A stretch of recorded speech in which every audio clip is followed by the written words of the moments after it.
bulan Muharram ini adalah awal daripada perhitungan tahun Hijrah, di mana pada bulan Muharram ini banyak peristiwa-peristiwa keutamaan-keutamaan yang diberikan oleh Allah Subhanahu wa taala terhadap hambanya yang berada pada bulan Muharram ini. Dan bulan Muharram ini termasuk salah satu bulan yang dimuliakan Allah, Ashhurul Hurum. Dalam surah At-Taubah ayat 36 ada 4 bulan yang dimuliakan, yang diutamakan, yang diistimewakan oleh Allah Subhanahu wa taala. Termasuk pertama bulan Zulqaidah, Zulhijjah, dan bulan Muharram dan bulan Rajab. Nah, apa peristiwa dan bagaimana amal-amal kita di bulan yang dimuliakan itu, diutamakan itu? Apabila kita berbuat yang baik akan ditingkatkan amal pahalanya, dan apabila kita berbuat yang tidak baik, berbuat maksiat, ditingkatkan azab dan siksanya. Para pendengar RRI Sungai Penuh yang kami hormati, salah satu amalan kita di bulan Muharram ini adalah disunatkan untuk berpuasa.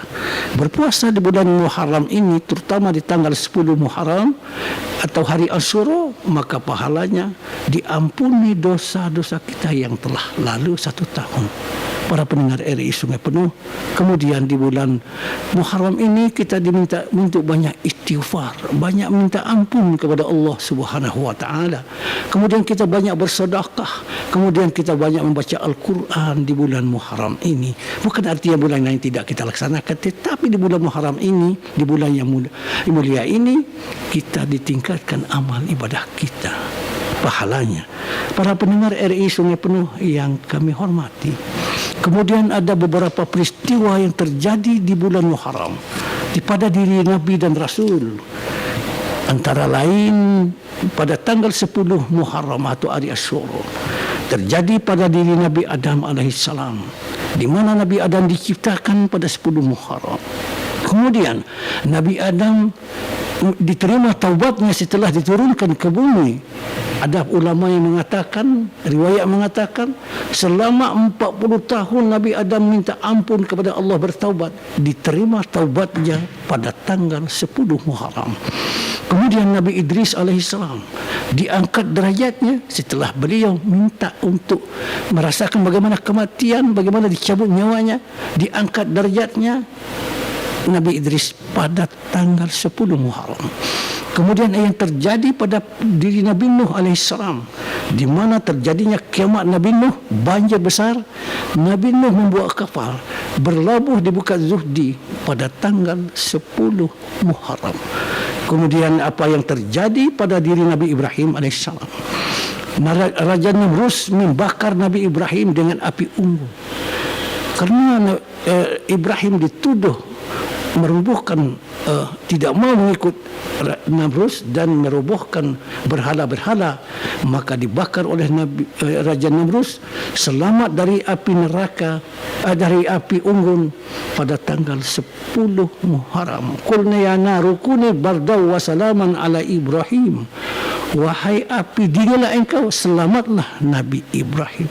Satu helai rambut pun tidak terbakar, tidak dimakan oleh api Nabi Ibrahim pada tanggal 10 Muharram. Kemudian para pendengar RRI Sungai Penuh yang kami hormati, bagaimana peristiwa yang terjadi pada Nabi Yusuf alaihissalam, dituduh oleh istrinya di Raja Mesir, maka beliau dipenjarakan. Karena waktu itu tidak adilnya, sebenarnya yang bersalah Siti Zulaikha, tetapi karena istri raja, dia dipenjarakan Nabi Yusuf dan dikeluarkan dari penjara pada tanggal 10 Muharram. Kemudian bagaimana dengan Nabi Yakub, ayah daripada Nabi Yusuf? Karena dia buta menangis gara-gara anaknya Yusuf dimasukkan ke dalam sumur oleh saudara-saudaranya.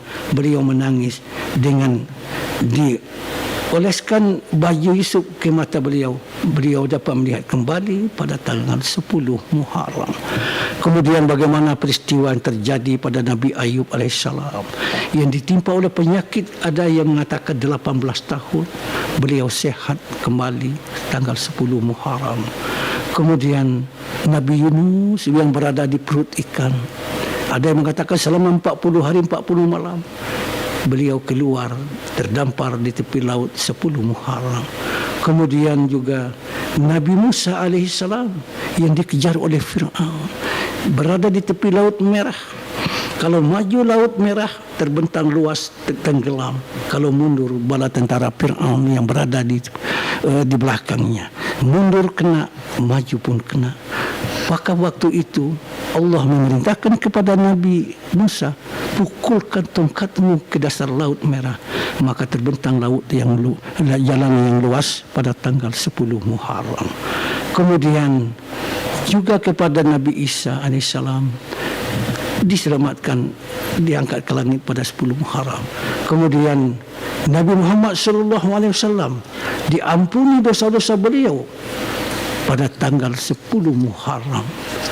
Para pendengar RI Sungai Penuh yang kami hormati, untuk itu mari kita jadikan momentum hijrah tahun hijrah ini sebagai peningkatan iman kita, ibadah kita dan amal ibadah kita, hubungan kita sesama manusia kita baikkan. Para pendengar yang kami hormati, kemudian penetapan tahun hijrah ini adalah terjadi pada zaman Khalifah Umar alaihissalam. Dihitung mulai, sebenarnya hijrah Nabi itu bulan Rabiul Awal, tetapi ditetapkan tahun hijrah itu dimulai daripada Muharram.